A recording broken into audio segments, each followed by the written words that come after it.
Orleans. Early 20th century.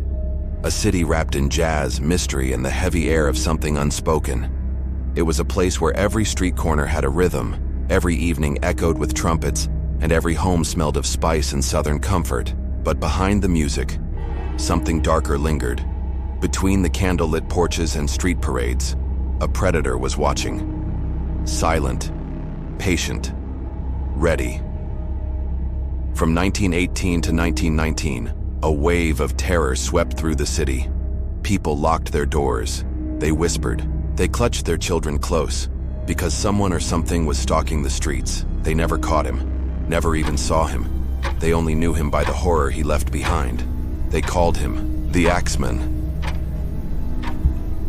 It began on May 23, 1918. Joseph and Catherine Maggio were found in their home, their throats slashed, skulls crushed with an axe left at the scene. Nothing was stolen. There was no forced entry, only death.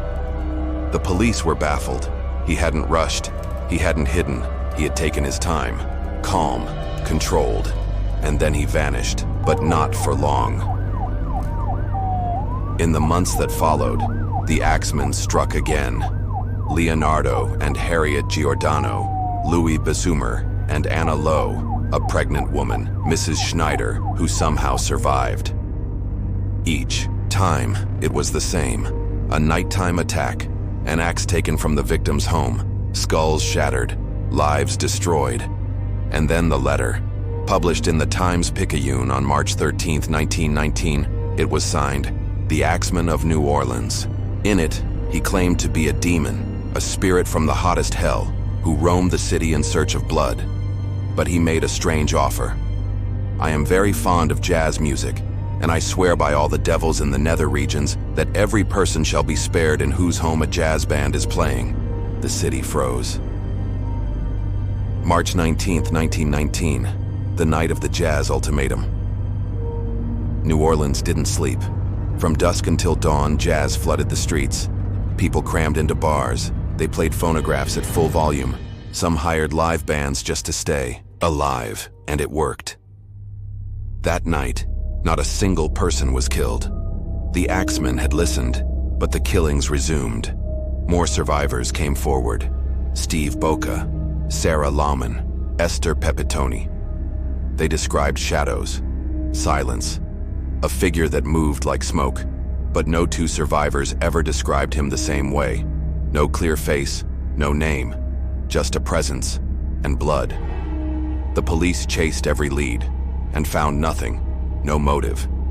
No fingerprints, no stolen items, only patterns.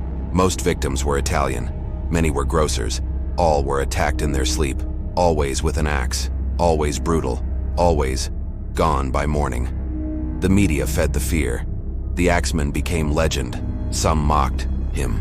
Some romanticized him. A local band even composed a song, "Don't Scare Me, Axeman."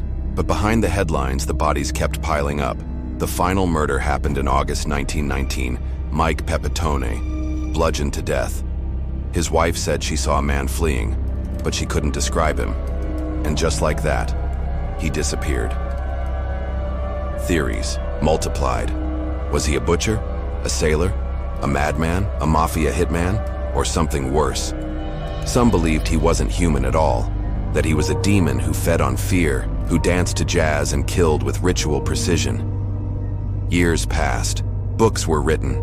Movies made. The Axeman became folklore, but for the families left behind, the wounds never healed.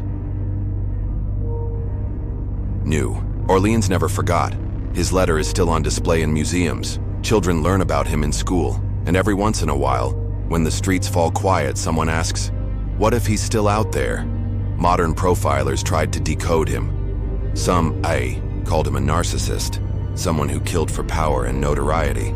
Others said he simply wanted to be a story, a ghost with a name. And maybe that's the most terrifying part, because in the end, he didn't need to kill again. He had already won. The Axeman of New Orleans remains one of America's most chilling mysteries. A killer who turned music into survival. A shadow who walked through locked doors. A man who vanished into thin air but never truly left.